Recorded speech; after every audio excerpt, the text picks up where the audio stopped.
జగనన్నలాగా వినండి. ఒక్కసారి మన జగనన్న ఏం మాట్లాడిండో మీరే వినండి. Kind of secularism is this? What kind of a secular country are we living in? ఇది ఎక్కడ హిందుత్వం అండి? ఇది ఎక్కడ హిందూయిజం అండి? జోకు మన జగనన్న వేసిన జోకు బాగుంది కదా.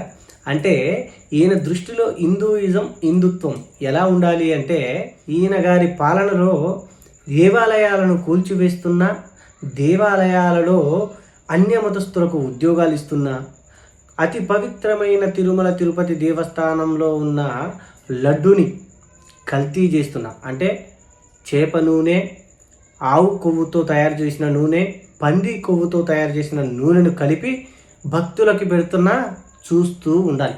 అది ఈయనకు నచ్చిన హిందుత్వం, హిందూయిజం అన్నమాట. ఇక నేనంటే ఆయనకి కోపం వస్తుందిలే, కానీ మీ మాటగా మీరే అనేసేయండి, అలా అయినా బుద్ధి వస్తుందేమో.